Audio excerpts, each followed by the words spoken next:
Assess. Can people on Zoom hear me?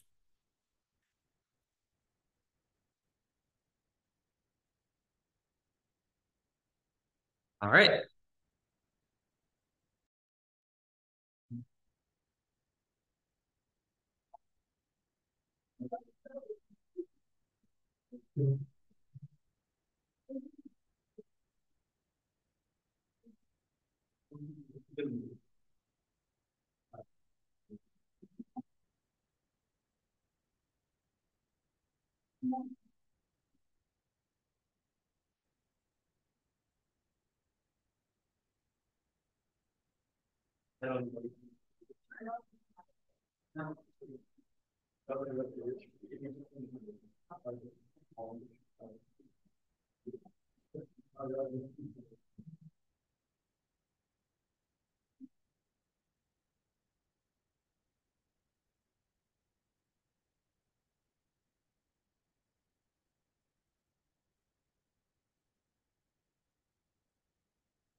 All right.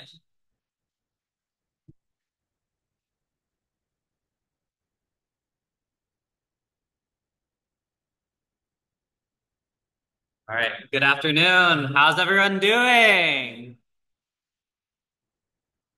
Last few days? Getting ready for finals, RR week? All right. We finally released homework 4. That's going to be due this Sunday. So start working on that if you can. Uh, I think, yeah. Project 3B, we did extend it a bit. It was due yesterday, I think, according to the schedule. Let's see. Other than that, uh, I will, I think, okay, so I have a ton of spare blank exams lying around in my office. We normally print out a lot of extras and we like to give it out to students who ask for them if they want like a paper copy of an exam to practice on. And we always forget to announce that we have them. So they've been piling up for the past 3, 4 years in my office and we're running out of space. So please, if you want an exam to practice off, please come to my office hours tomorrow and take an exam. Yeah. Uh, we have a ton of exams from 61B, 61C, 188, I think 161, all from just various files. So yeah, this time I finally remembered to actually advertise this to students. So please come and take some exams. All right. Lastly, Friday's lecture is going to be just kind of a summary of the entire class. We will have a section for Q&A, so if you want to ask anything for either me or Josh, not even necessarily about the class, but about life in general, about how we're doing, just anything you want to ask, that would be a great time to do so. I'm just telling you this now so you can start preparing any questions. All right. So before we get started, do we have any questions?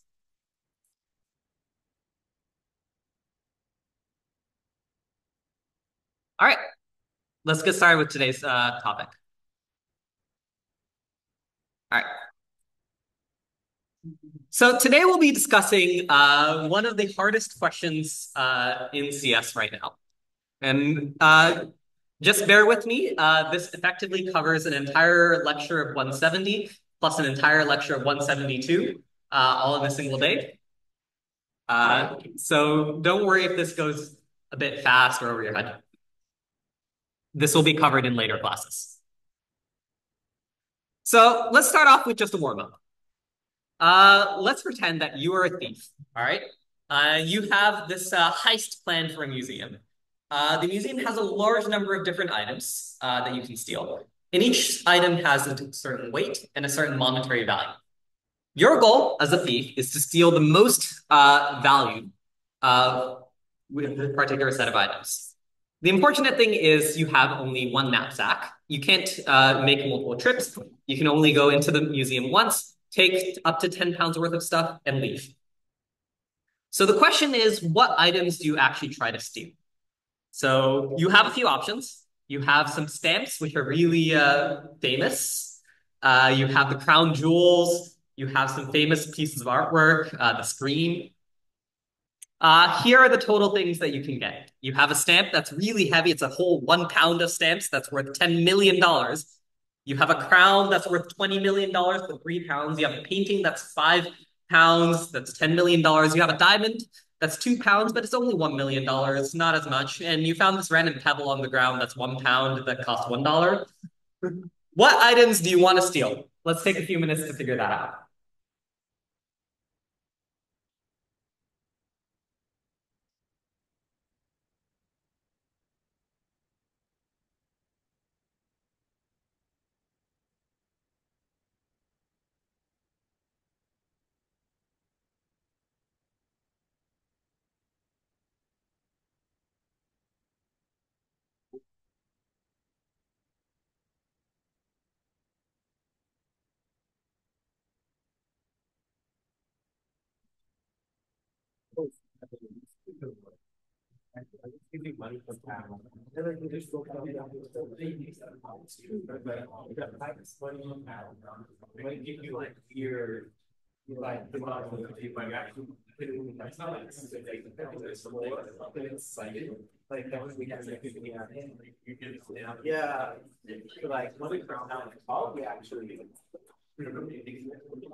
All right.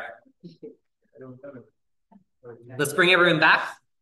How many people want to steal the stamp? How many people want to steal the crown? How many people want to steal the painting? How many people want to steal the diamond? How many people want to steal the pebble? Why do you want to steal the pebble? It's $1. It's a pebble. Why do you want to steal the pebble? Anyone? Yeah. It makes the gaps work out in the items and end up with 9 and we'll have an extra pound anyways. Yeah. As it turns out in this particular example, if you take the most valuable items, you end up with 9 pounds worth of stuff. And then you have 1 pound left over, you might as well steal the pebble. It's an extra $1, I guess. So this kind of example shows that it's not really easy to tell at a first glance what the best items to steal are, right? Like if you were to like immediately just say which items are you going to steal without thinking about it, most people wouldn't take the pebble, not immediately. It's only after this deep thought and thinking about all the possible options that you realize that the pebble is actually the best option here. So let's try and figure out how we could possibly solve this. Now, first off, the knapsack problem actually can be described in three different ways, depending on what you want to say. The first way is if I give you a list of items and a maximum weight value, you tell me the list of items that you should be stealing. The second option, if I give you a list of items and a weight limit, you just tell me the total value of the items that you're stealing. The third version of this question is if I give you a list of items, a weight limit, and some target that you need to hit a certain amount of money to steal, you tell me whether or not true or false it is possible to steal that amount or not. These are kind of three different variants on the same problem. Let's start off by trying to show that these three are exactly the same, that they actually solve to the same way. If you had a solution to one of them, you can use them to solve the other two problems. So here's kind of how we show this in graphical terms. We have these three different problems, 1, 2, and 3. And we're going to just make arrows to show which items or which problems can solve the other problems. If you had a solution to 1, you can solve 2. Or if you had a solution to 1, you can solve 3. If you had a solution to 2, you can solve 1. If you had a solution to 2, you can solve 3, and so on and so forth. So the first version, as an example, let's show that if we knew the way to figure out 2, then we could solve 3. So question 2 was if I had a list of items, then it would tell me the most value I could steal from that set. So I give you the list of these things, it'll tell me I can steal up to 40 million in one value. And I want to use that to solve the problem of if I'm told, here's the target value to steal, can I steal that amount or not? Is it possible? Yeah, the simplest way to do that is I just compute the value that I can steal and I compare it to the target value. If the target value is more, then that means I can't steal that much. If the target value is less, then that means I can steal that much. So I can return true or false based on that. So that means if I had a solution to 2, then I can solve 3. Let's try out an example here. If I gave you a solution to 1, which tells you the list of items that you should steal in order to maximize your total value, can you give me a solution to problem 2, which is just asking for the maximum value that you can steal? Let's take a minute to figure that out. Stop the numbers.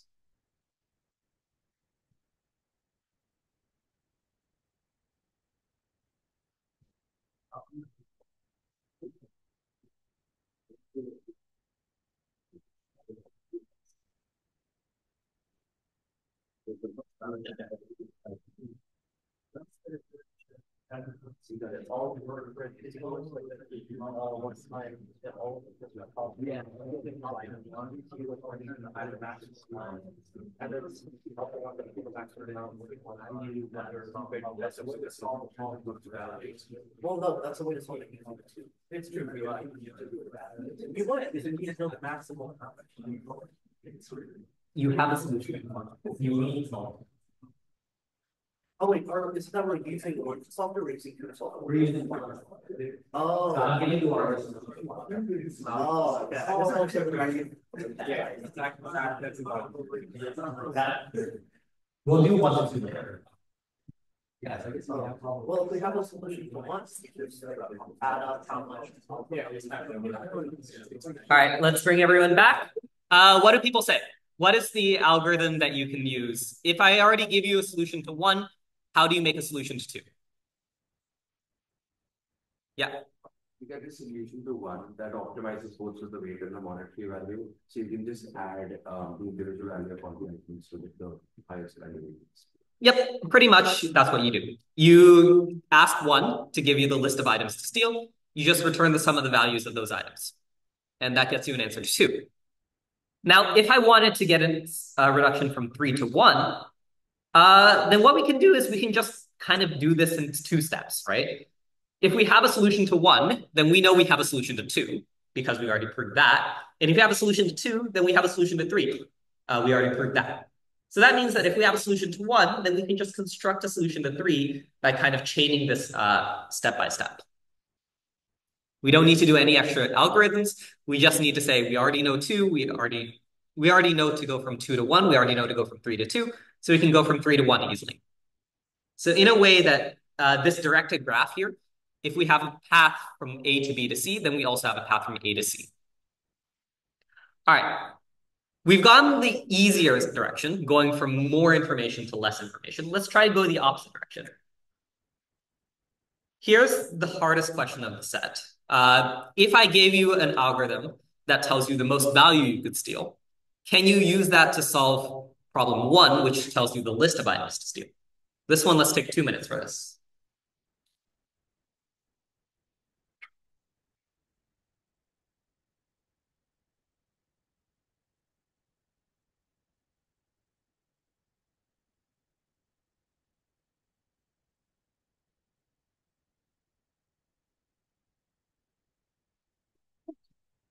Yeah. Like, it's not solved. Yeah, it's about that. The question, so like, well, basically, like, it is possible. Yeah. There is no now that it is like, you could solve it, but it makes it hard to do. He is fine with that, and that's easy.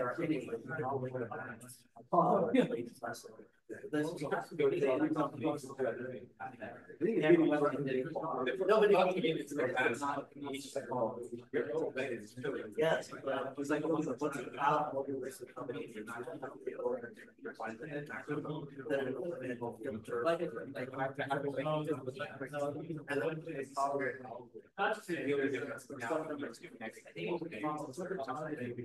yeah, you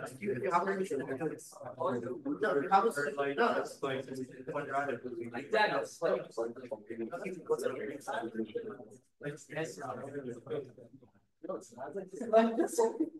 that. And in fact, okay, look at it this way. Let's say you find the maximum.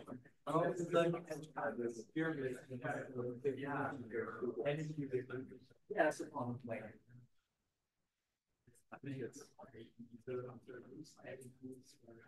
All right, let's bring everyone back. This one is very tricky. Don't worry if you didn't get this one. I will note that you can't just use the oracle once. You have to ask it multiple times. Did anyone come up with a solution? Yeah. You essentially start with the weight limit of 0, and then you increment your weight limit by the lightest object, and then you run the algorithm finding like the most value you can steal using that. And then once you reach the value that you desire, that's the list of items you can steal. Well, if you change the weight limit, then you are going to end up changing the problem. So I don't think that actually works. Because if you just keep incrementing the weight limit by items, then you'll just end up at the maximum weight, which is the total number of items in the set. Yeah. Could you make like could you take the list of the items that you have and map out all the potential combinations, then optimize on two constraints. One is the weight, like if the maximum weight is breached, then you just remove those combinations. And for the combination that matches the exact value of the most value is a combination that you should see.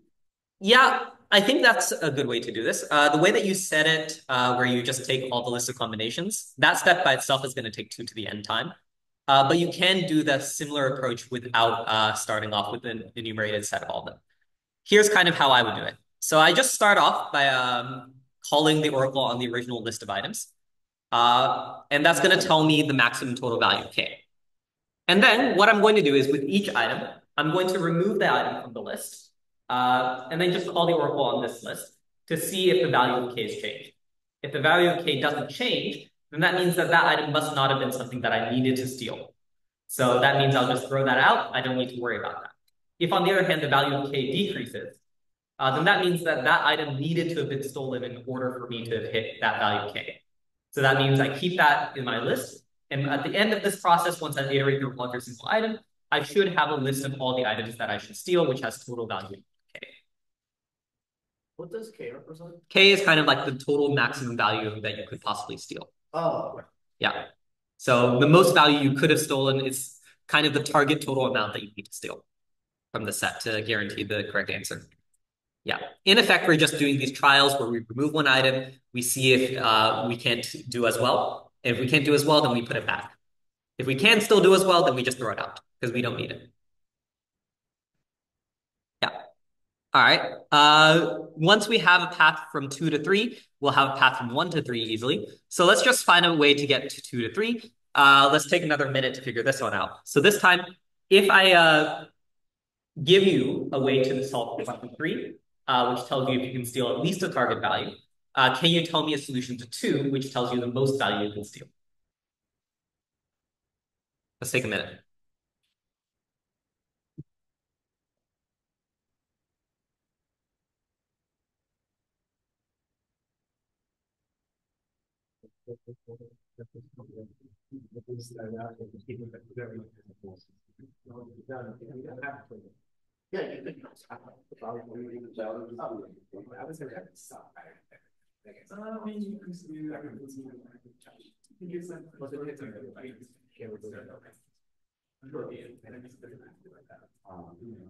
I like my name.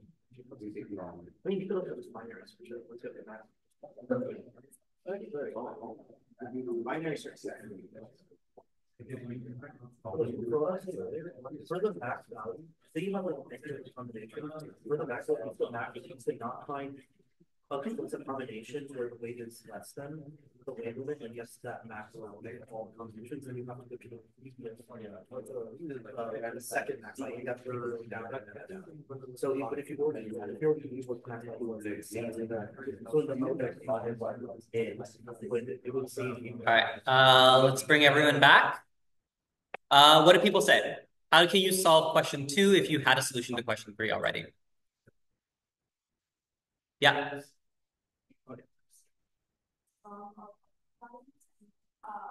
Like use algorithm, which will return false, and then you kind of like gradually reduce the value until like it's really true. Yeah. So if you take the list of items, you calculate the total sum of those values, and then you just steadily decrease the target value until it starts returning true, then you should be able to find it. Unfortunately, that does take theta v time, where v is the total value of the items. Is there a better way? Yeah. You like the binary search guy? And it's true, then you like intersperse it again halfway, and then like. Yeah. A binary search is going to get you a better result. You start in the middle, exactly half of the value of v. That gets you a 50-50 chance that you get a true or false. And then based on that, you cut the next half in half, the next part in half, and so on and so forth. You get that in log v time total. So in total, this runtime is theta log v, which is actually fast for this. Finally, the last option is 1 to 3. That one, you just kind of do the same thing as we did earlier. We know how to go from 1 to 2. We know how to go from 2 to 3. So we can go from 1 to 3 by going via 2. So because we have a solution to any one of these problems, if we had any solution to one of these, then we can use that to create a solution to the other two. That means that these are equivalent in some way. They mean the same thing. They don't really change the problem intuitively. The formal definition here is that they're equivalent under Turing reduction. This is just a fancy name named after Alan Turing because Alan Turing was a really big computer science guy. And so he got to name a bunch of these things.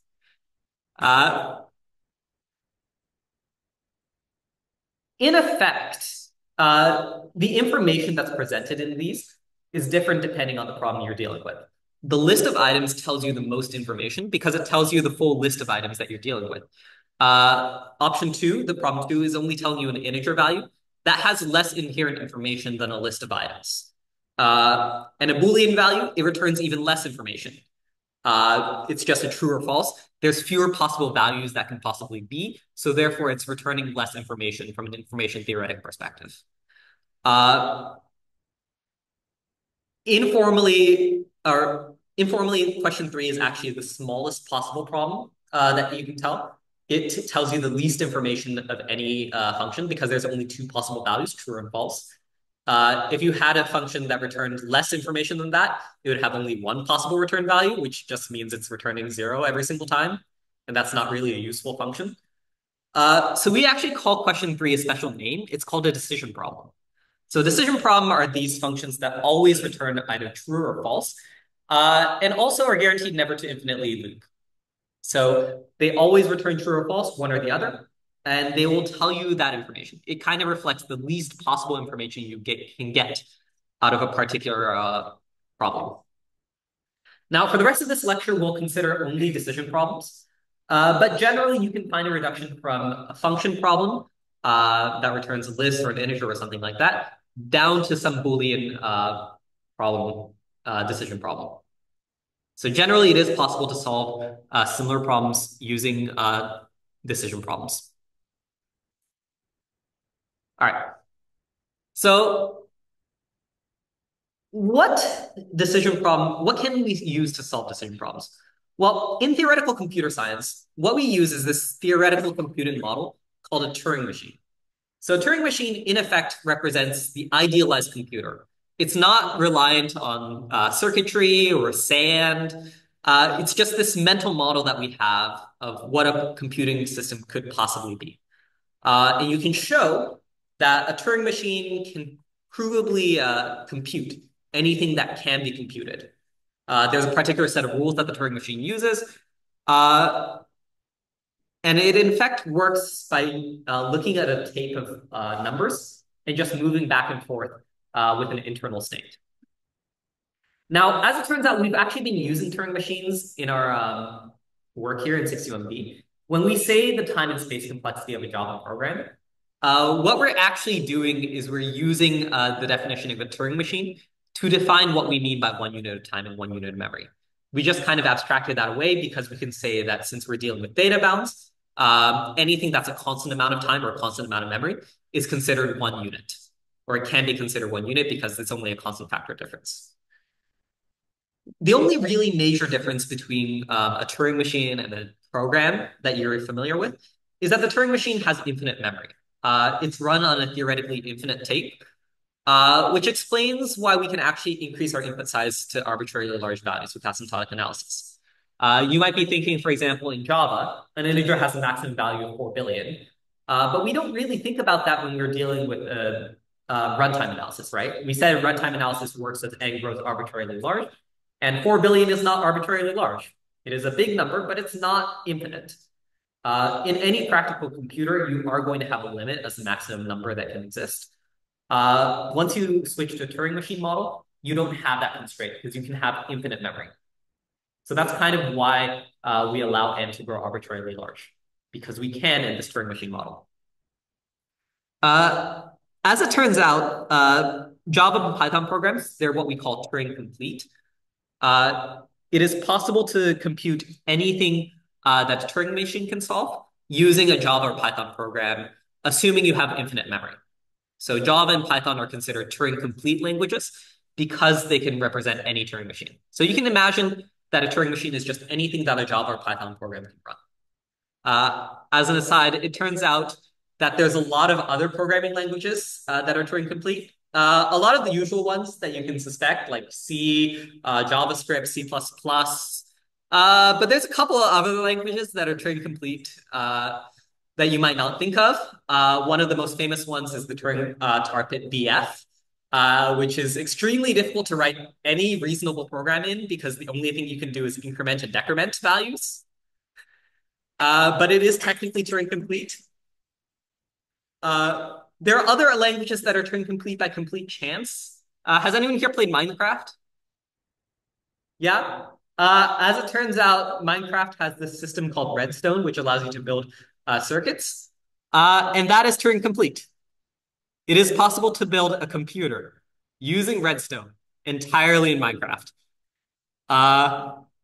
This is an example of Chungus 2, which was a CPU built entirely out of Redstone. From what I've heard, it actually runs at 1 hertz, so it runs 1 instruction per second, which is just an incredible feat of engineering that I cannot understand fully. But yes, it is possible to build a computer in Minecraft. Technically, it's possible to use that computer to then simulate another game of Minecraft, which you can then use to build a computer in there and keep doing that infinitely. I'm not sure if you want to do that, but you can. But yeah, this is only really possible because Redstone is Turing complete. It is possible to build any Turing machine using just Redstone. Now, because all of these are equal, we can just kind of think of a Turing machine as just any program we can write in Java that returns a Boolean value, and which always guarantees runtime or guarantees termination eventually. This is called a deterministic Turing machine, or a DTM. And we'll define the set P as the set of all decision problems that can be solved using the deterministic Turing machine in polynomial time. So any problem that you can solve in Java code or in Python code or any language that you want in polynomial time, and that returns a true-false value and guarantees termination, that is considered a problem in P. So here are a few examples of problems in P. Is this array of length n sorted? We've shown that you can solve that in theta n time by just iterating through the list. So that is a problem in P. Does there exist a spanning tree of this graph smaller than weight x? That's kind of the decision version of the minimum spanning tree problem. And we showed that that was, I think, E log E or something like that. That is a polynomial time. E log E is polynomial in n because E is at most v squared.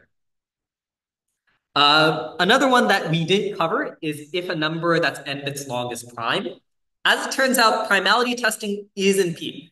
It was proven in 2002, so fairly recently, that you can prove, given a number that's less than 2 to the power of n, if it is a prime number or not. Yeah. The math is actually really complicated here. It takes a lot of steps, but it works. Now, we'll also introduce a new type of Turing machine called a non-deterministic Turing machine, which is basically a Turing machine that has one additional operation called a guess. And this guess operation, it creates an integer between the minimum and maximum values. But it's kind of weird because unlike a random number generator, this guessing operation is the luckiest possible guesser. In effect, if it is possible for the Turing machine to return true by any pattern of guesses, then this guess machine is going to perceive the future and figure out the sequence of guesses that would lead to a true value.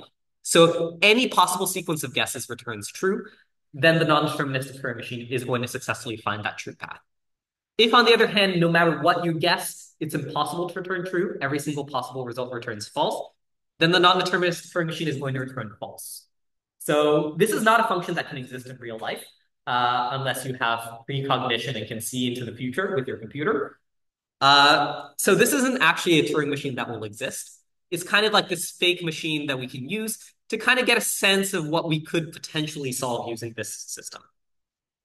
And the set NP is defined as a set of problems that can be solved in polynomial time using this non-deterministic Turing machine. So let's take a look at an example about a problem that is an NP.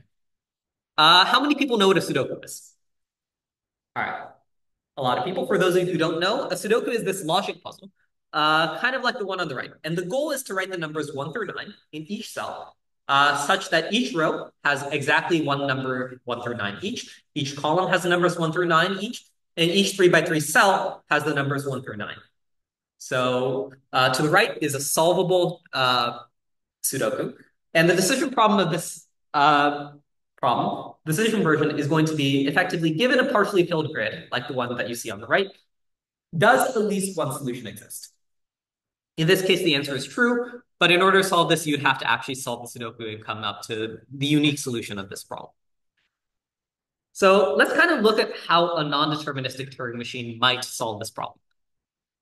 The way that I would do this is, for step 1, I'm just going to make a guess for every single one of these cells what the right value is. I'm going to just pick a random number between 1 and 9 for each single item and make guesses. My step 2 is just going to be checking to see if the Sudoku solution holds. And if I have a solution that works, every single one of the rules are fulfilled, then I'm going to return true. If it's not the case, if there's at least one violation of the rules, then I'm going to return false. Now, the way this ends up working in a non-deterministic Turing machine is that step 1 is going to create 9 to the 47 distinct universes of all the possible ways that it could have guessed all the values for this. And if even one of these universes returns true, then that means there is a solution. So the non-deterministic Turing machine is going to return true. On the other hand, if there's no solution, no matter how I assign numbers, every single universe returns false, then this Turing machine is going to return false because it can't find any solution no matter how it guesses. So let's kind of see how this works in reality, where I'm not sure reality is the right word to say in theory. Here's universe 1. Oops, all ones. Is this a valid solution to the Sudoku? No, because there are two ones in the top row that share a one. So the non-deterministic Turing machine is not going to look down this path because it is not going to follow these guesses. How about universe 2? It's the same thing as before, but this time this one is a 2. Is this a solution? No, because there are two ones that are the exact same in the same row. Let's skip ahead a bit, otherwise we're going to be here for a long time. To universe, never mind. Universe 3, is this right? No. All right, let's keep going to universe 385 tridecillion, 585 duodecillion, 354 undecillion, 550 decillion, 914 nonillion, 402 octillion, 442 septillion, 800 sextillion, 888 quintillion, 282 quadrillion, 404 trillion, 444 billion, 608 million, 60,000, and 642. Is this the correct?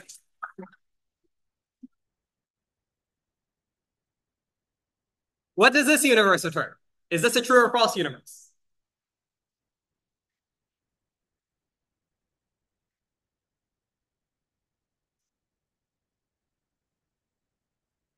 Is this true universe? No, because there are two twos at the bottom. But the very next universe, this one is correct. This one is going to return true. Now, in practice, we don't really notice this universe until we look through every single universe. So it'll keep going all the way up to this universe where it's all nines. But that doesn't matter. Because there's one universe that succeeded, this non-deterministic Turing machine is going to make the guesses that lead to this solution.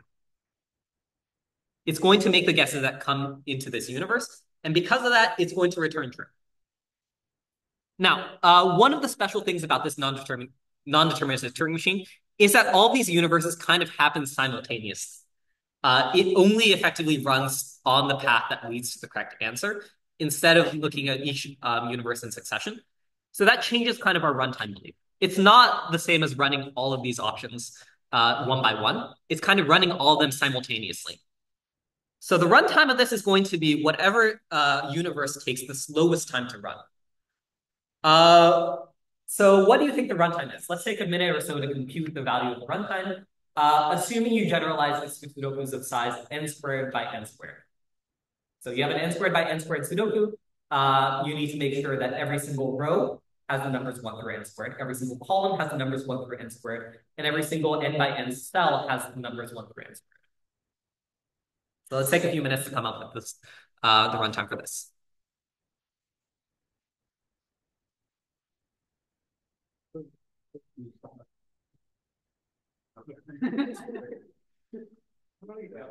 Yeah. So like, total. So would that have to be base? Yeah, I think that there is.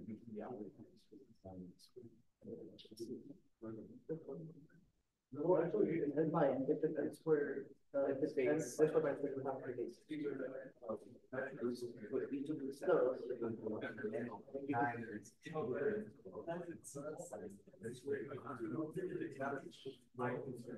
Oh, no, yeah, they would have to do this as they'd have to be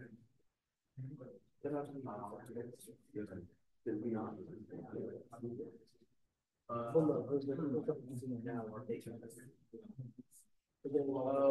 Yes. Let's just say. And that's sort of that's number. So it's that's where.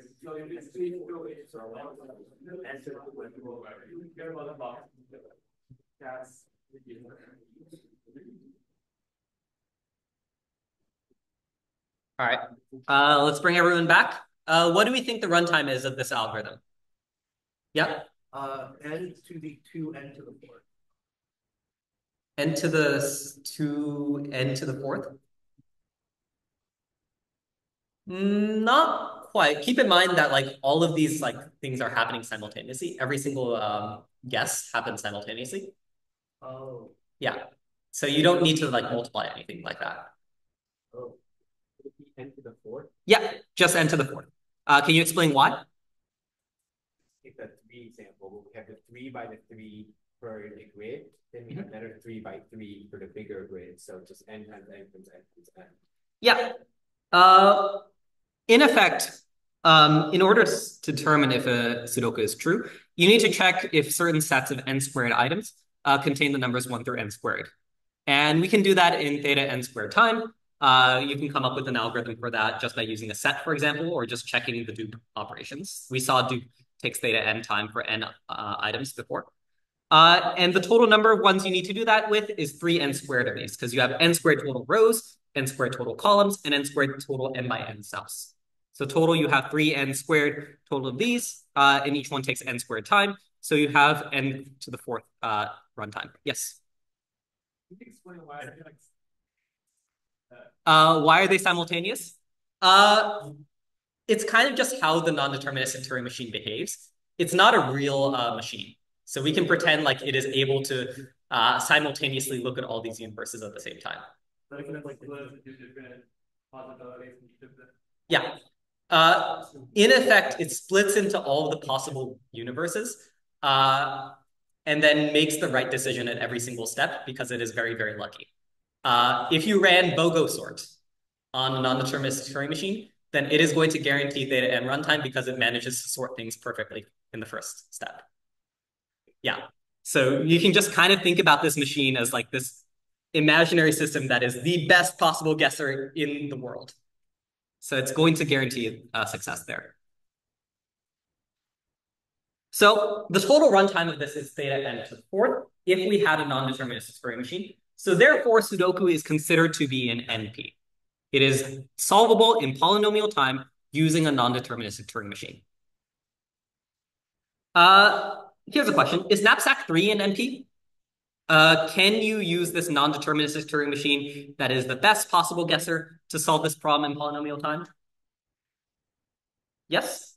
How do you do this? You just take Sudoku, but you do have last like probabilities, you just guess like the correct one. Yeah. In effect, what you do is you just guess the correct set of items to steal, and you just check to see if that value has more weight than the total amount that you're targeting. Or no, sorry, less weight than the weight limit and more value than the value that you're targeting. And if you do, then you return true. If you don't, then you return false. But the non-deterministic Turing machine is going to find even the one path that leads to a true. Even if there's only one path that leads to true, it is going to find that path without looking at all the other false paths. Now, in general, if you want to solve a problem using a non-deterministic Turing machine, you can boil it down to these two steps. You first start off by just generating a random solution to the problem, and you then verify to see if that solution is actually a solution to the problem.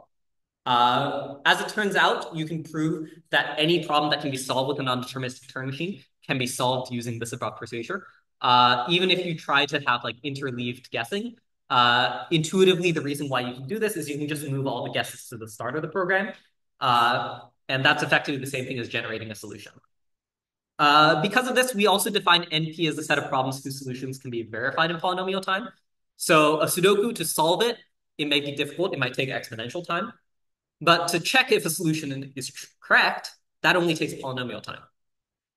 So that's kind of the difference between NP and P. P is a set of problems where you can solve it in polynomial time. NP is a set of problems where you can check a solution to see if it's actually correct in polynomial time. Here's a few other examples of NP. Any problem in P is just automatically an NP, because if you can solve it in polynomial time, you can verify the solution just by running the solver in P. Knapsack, that is also in NP. We showed that. Sudoku is in NP. A lot of logic puzzles also end up in NP. Ken, Minesweeper, Tetris, the Rubik's Cube, all of those can be turned into decision problems that can be solved in NP. The longest path problem, given the graph, return the longest path that doesn't reuse edges. That was actually an NP. You just pick a random graph to see if it, a random path to see if it fulfills the length requirement. Independent set, given a graph, find the largest set of vertices that don't have any adjacencies. Prime factorization is an NP because you can just take two random numbers and see if they multiply to the right number. Encryption, given an encrypted bit stream, can you determine what the true expected value is? That's actually also an NP because you can guess what the right key is. Compression is actually also an NP.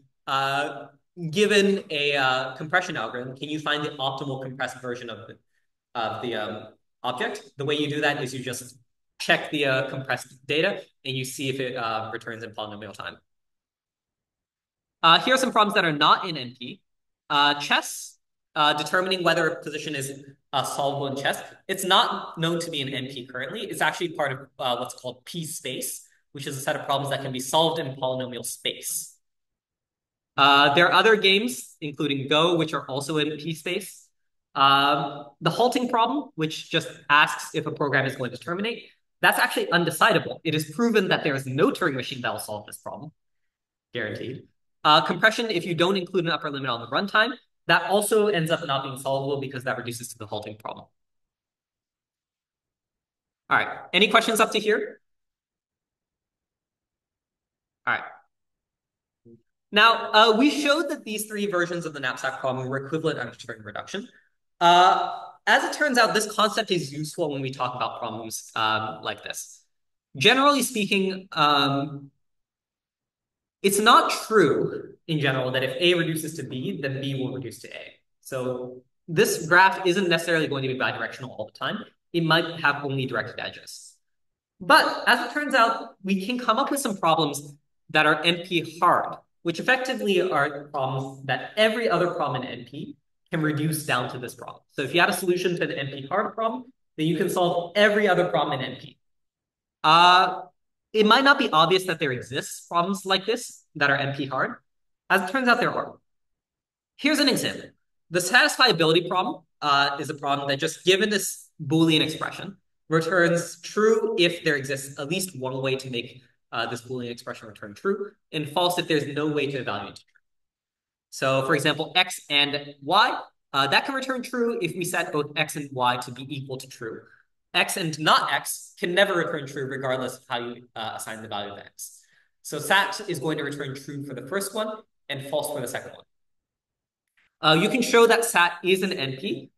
Kind of how you do that is you just guess an assignment of all the variables and just check to see if it returns true. If it does, then that means you've found a satisfiability or satisfaction to this problem. Otherwise, it's false. As it turns out, SAT is NP hard.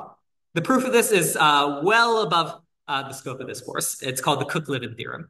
But in effect, every decision problem that can be solved with a non-deterministic Turing machine, any problem in NP, can be transformed into a SAT problem in polynomial time. Since we already said that SAT is an NP, this is a problem that's both NP and NP hard. It represents the hardest problems in NP, and that will be called an NP complete problem. In effect, any NP complete problem is just the hardest problem that you could have in NP. So here's kind of our graph of reductions. All the green problems are problems in P, and they can all reduce to each other because if you had an oracle for one of them, you just ignore the oracle and just run the standard polynomial time algorithm. SAT is this pink one, which is NP complete, and everything in NP reduces down to it. We can point down towards it. All right, here's an even cooler thing. SAT can be reduced to other problems in NP. So you can take some problems in NP and show that if I had a SAT problem, then I can reduce that SAT problem to a version of the problem that you're looking at. For example, SAT reduces to 3SAT, which is satisfaction or the satisfiability problem with some restrictions on the Boolean formula. 3SAT or SAT can be reduced to independent set, which was the graph problem we mentioned. 3SAT can reduce to graph coloring, which is just can you color a graph in a certain way. Graph coloring can reduce to exact cover, which is another problem. Exact cover ends up reducing to knapsack. So if you had a solution to knapsack, you also have a solution to SAT, which means you have a solution to every other problem in NP. So knapsack is NP complete. Independent set reduces to vertex cover, which reduces to Hamilton circuit, which reduces to the longest path problem. You've got this really complex sequence of problems that I'm not going to get into that goes from 3SAT to Sudoku. Prime factorization is one of the few things that is not currently known to be NP complete. We haven't found a way to reduce that one to SAT. But here is the eventual graph. Basically, if you solve any one of these pink problems, then you have solved every single pink problem and prime factorization.